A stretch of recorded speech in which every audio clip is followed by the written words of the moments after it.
اعوذ باللہ من الشیطان الرجیم بسم اللہ الرحمن الرحیم لقد رأى من آیات ربه الكبرى افرأيتم اللات والعزى ومناة الثالثة الأخرى ألكم الذكر وله الأنثى آمنت باللہ صدق اللہ العظیم لقد رأى یقیناً انہوں نے دیکھا من آیات ربہ الکبریٰ اپنے رب کی بڑی بڑی نشانیاں افرأیتم اللات والعزیٰ اے کفار کبھی تم نے غور کیا لات و عزیٰ کے بارے میں ومناة الثالثة الأخرى اور منات کے بارے میں جو تیسری ہے أَلَكُمُ الذَّكَرُ کیا تمہارے لیے تو بیٹے ہیں وَلَهُ الْأُنْثَىٰ اور اللہ کے لیے نیری بیٹیاں۔ حضرات محترم بھی آپ قرآن مجید فرقان حمید میں سے 27واں پارہ سورۃ النجم کی آیت نمبر 18 سے لے کر 21 تک کی تلاوت اور ترجمہ سماعت فرما رہے تھے۔ کل کے درس میں بلکہ گزشتہ 4 دروس میں ہم نے اس آیت کریمہ کی تفسیر پڑھی ما زاغ البصر وما طغیٰ، نہ درماندہ ہوئی چشم مصطفیٰ اور نہ حد ادب سے آگے بڑھی۔ آج کے درس میں اللہ کریم نے اپنی مزید قدرت کی نشانیوں کا ذکر فرمایا اور کفار و مشرکین کے بتوں کا اور ان کی پوجا پاٹ کا ذکر کیا گیا۔ پہلی آیت میں فرمایا لقد رأى من آیات ربہ الکبریٰ، یقیناً انہوں نے اپنے رب کی بڑی بڑی نشانیاں دیکھیں۔ آیات کبریٰ کی تشریح کرتے ہوئے علامہ ثناء اللہ پانی پتی رحمۃ اللہ علیہ لکھتے ہیں یعنی آیات کبریٰ سے مراد عالم ملکوت کی وہ عجیب و غریب چیزیں ہیں جن کا مشاہدہ حضور علیہ الصلاۃ والسلام نے سفر معراج پر جاتے ہوئے اور واپسی کے دوران کیا، جیسے براق، آسمان، انبیاء، فرشتے، سدرۃ المنتہا، جنت المأویٰ، یہ سب اللہ کی قدرت کی بڑی بڑی نشانیاں ہیں۔ پھر علامہ مذکور فرماتے ہیں اگرچہ کائنات کی چھوٹی سے چھوٹی چیز بھی اللہ تعالیٰ کی قدرت و حکمت کی بہت بڑی نشانی ہے، لیکن ان اشیاء کو آیات کبریٰ کہنے کی وجہ یہ ہے کہ ان آیات کے ساتھ جن مخصوص تجلیات کا تعلق ہے اور اللہ کی رحمتوں اور برکات کا نزول جس کثرت سے ان آیات کبریٰ پہ ہوتا ہے وہ کسی دوسری آیت کو نصیب نہیں، یعنی یہ خاص اللہ کی قدرت کی نشانیاں ہیں جو اللہ کے حبیب نے معراج کی رات مشاہدہ فرمائیں۔ پھر فرمایا افرأیتم اللات والعزیٰ، اے کفار کبھی تم نے غور کیا لات و عزیٰ کے بارے میں ومناة الثالثة الأخرى اور منات کے بارے میں جو تیسری ہے أَلَكُمُ الذَّكَرُ وَلَهُ الْأُنْثَىٰ کیا تمہارے لیے تو بیٹیاں ہیں اور اللہ کے لیے نیری بیٹیاں۔ اللہ کریم کی صفات کمال کے بیان کے بعد اب اللہ کریم ان آیات میں مشرکین کو زجر و توبیخ فرما رہے ہیں، ان کو ڈانٹ رہا ہے کہ بڑے افسوس کی بات ہے اس حی و قیوم اور قادر و حکیم خدا کو چھوڑ کر تم بے جان مجسموں کی پوجا پاٹ میں اپنی عمریں برباد کر رہے ہو۔ اگرچہ کفار عرب بے شمار بتوں کی پوجا کیا کرتے تھے، 360 بت تو صرف کعبے میں رکھے ہوئے تھے، کعبے کے اندر 360 بت تھے، اس کے علاوہ پتہ نہیں کتنے بت تھے، مگر یہاں ان 3 دیویوں کا نام لے کر ان کا ذکر کیا جن کی جزیرہ عرب میں بڑی کثرت سے پرستش ہوتی تھی۔ 3 کا یہاں ذکر کیا، لات، منات، عزیٰ۔ قربانی کے جانور لا کر ان کے لیے ذبح کیے جاتے تھے اور نذرانوں کے ڈھیر لگتے تھے ان بتوں کے لیے۔ پہلے ہم ان بتوں کی وجہ تسمیہ، ان کے مخصوص مقامات اور جو قبائل ان کے خاص طور پر معتقد تھے ان کا ذکر کریں گے، بعد میں آیات کی تشریح کی جائے گی۔ لات ان کے ایک بت کا نام ہے۔ اب اس کا معنی کیا ہے؟ قتادہ کہتے ہیں کہ لات قبیلہ ثقیف کا بت تھا جس کا استحان طائف میں تھا، طائف کے اندر یہ بت قائم تھا۔ اس شعر سے بھی اس کی تائید ہوتی ہے وفرت ثقیف الی لاتہا بمنقلب الخائب الخاسر، یعنی بنو ثقیف خائب اور خاسر ہو کر، ناکام ہو کر بھاگتے ہوئے اپنے لات کے پاس لوٹ آئے۔ جب بھی کوئی مشکل پیش آتی وہ اپنے بتوں کے پاس آ کے پناہ لیا کرتے تھے، کیونکہ وہ ان کو الہ اور معبود مانتے تھے۔ بنو ثقیف اس کے بڑے معتقد تھے، اس کے لات بت کے۔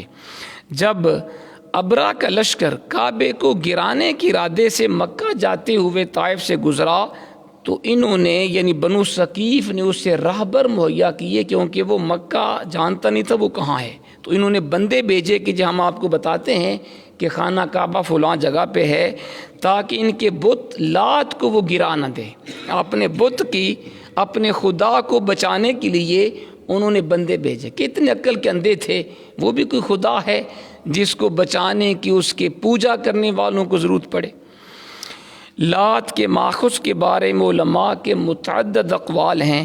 بعض کے نزدیک تا اس کا حرف اصلی ہے، جو لات کے آخر تا ہے آخر میں، یہ اس کا حرف اصلی ہے۔ اس کے اصلی حروف ہیں لام یہ تا یا لام واو تا، یہ اس کی حروف اصلی ہیں۔ بعض کہتے ہیں اس کا اصل لوا یلوی ہے، جس کا معنی جھکنا اور مڑنا ہے، کیونکہ اس کے پرستار اس کے ارد گرد چکر لگایا کرتے اور جھک جھک کر اس کو سجدے کیا کرتے تھے، آداب بجا لایا کرتے، اس لیے اس کو لات کہا گیا۔ بعض کہتے ہیں کہ یہ لتا یا لتو سے بنا ہے لات، جس کا معنی ستو میں گڑ وغیرہ ڈال کر اسے آپس میں مکس کرنا ہے۔ زمانے جاہلیت میں ایک شخص حجاج کے لیے ستو اسی طرح تیار کیا کرتا تھا۔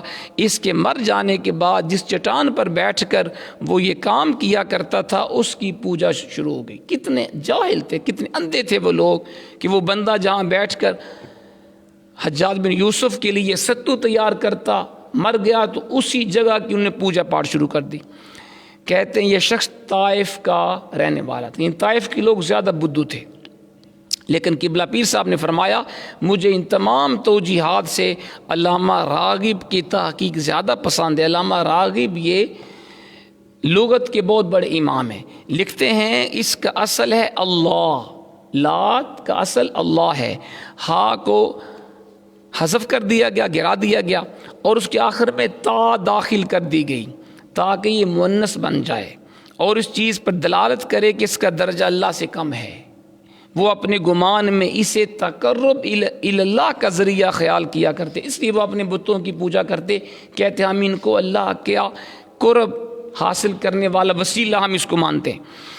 یہ جی لات کی تشریح تھی۔ آگے عزا کا ماخذ ہے عزت یا عزتا، یہ اعضاء کی تانیث ہے، مؤنث کا صیغہ ہے۔ عکاس کے سوق عکاس یعنی عکاس کے بازار کے قریب وادی نخلا میں خراز نامی ایک بستی تھی، عزا کا مندر وہاں پہ قائم تھا۔ بنو غطفان اس کی پوجا کیا کرتے تھے۔ بعض کے نزدیک یہ بنی شیبان کی دیوی تھی جو بنی ہاشم کے حلیف تھے، ان بنی ہاشم کے یہ لوگ دوست تھے، ان کی یہ دیوی تھی۔ قریش اور دوسرے قبائل اس کی زیارت کے لیے آیا کرتے، عزا کی زیارت کے لیے قربانی کے جانور یہاں لا کر ذبح کرتے اور نذرانے چڑھاتے۔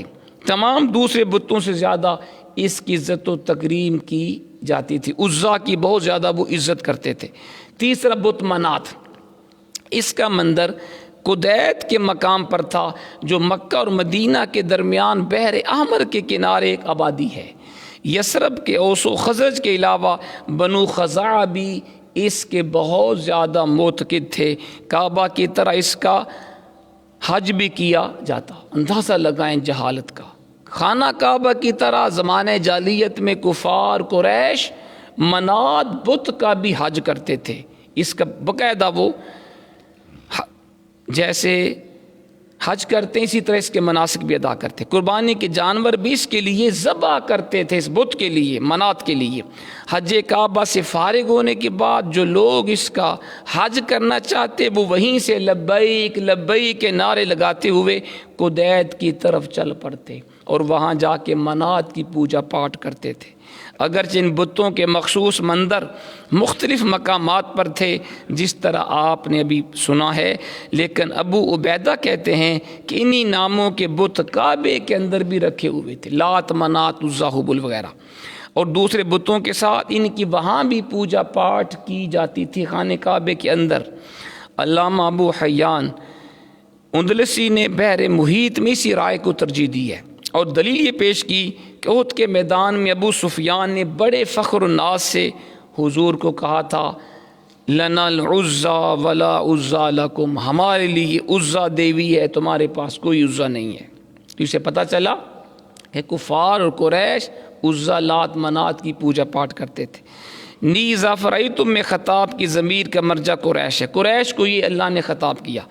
ان بتوں کی پوجا کرنے والوں کا عقیدہ یہ تھا کہ فرشتے معاذ اللہ اللہ کی بیٹیاں ہیں، فرشتوں کو خدا کی بیٹیاں کہتے، اور یہ بت جنیات کا مسکن ہے، اور یہ جنیات بھی اللہ کی بیٹیاں ہیں۔ بعض کا خیال تھا یہ بت فرشتوں کے ہیکل ہیں اور یہ فرشتے اللہ کی بیٹیاں ہیں، نعوذ باللہ، یہ ان کا عقیدہ تھا۔ ان باتوں کو ذہن نشین کرنے کے بعد اب آپ آیت کا معنی سمجھنے کی کوشش کریں، یعنی ملک اور ملکوت میں اللہ تعالیٰ کی عظمت، اس کے جلال و جبروت، اس کی محکم قدرت، اور آسمان و زمین میں اس کے احکام کی تنفیذ کے آثار دیکھنے سننے کے بعد بھی تم یہ سمجھتے ہو یہ حقیر و ذلیل بت اللہ کی بیٹیاں ہیں۔ تم خود سوچو، اس سے بڑھ کر بھی کوئی حماقت، نادانی ہو سکتی ہے کہ بندہ اللہ کو چھوڑ دے؟ وہ رب جس نے کائنات کو بنایا، جس نے کائنات کی تمام چیزیں تخلیق کی، اور ایک ایک چیز کے اوپر آپ اگر غور فرمائیں تو آپ کی عقل دنگ رہے گی۔ اللہ نے کیا کچھ نہیں بنایا انسان کے لیے، یہ زمین و آسمان، سورج، چاند، یہ ہوا، یہ جناب چرند پرند درند، انسان، اس کی مختلف اعضاء، اللہ کے ایک ایک نعمت کو ہم گننا چاہیں شمار نہیں کر سکتے۔ اس سے بڑی بیوقوفی کیا ہوگی، حماقت کیا ہوگی، جس رب نے ہمیں ہر طرح کی نعمت دی، انسان اسے چھوڑ کر غیروں کے آگے جا کر سجدہ کرے، غیروں کے آگے جھکے، ان سے مدد مانگے، اس سے بڑی بدبختی کیا ہوگی۔ بعض کتب تفسیر میں یہاں ایک روایت بھی لکھی گئی ہے کہ جب حضور علیہ الصلوۃ والسلام نے حرم شریف کے صحن میں کفار کے مجمع کے سامنے یہ آیت تلاوت فرمائی تو اس آیت کے بعد حضور کی زبان سے یہ جملہ نکلا، معاذ اللہ، تلک الغرانیق الاعلیٰ وان شفاعتہن لترتجا۔ یہ جملہ سن کر مشرکین کے دلوں میں خوشی کی لہر دوڑ گئی وغیرہ وغیرہ، لیکن یہ روایت سراسر غلط ہے، موضوع ہے، جھوٹ کا پلندہ ہے۔ حضور نے ایسا کچھ نہیں کیا۔ اللہ کریم ہمیں قرآن و سنت کے اوپر عمل پیرا ہونے کی اور قرآن و سنت کو سمجھ کے اس کے مطابق زندگی بسر کرنے کی توفیق عطا فرمائے۔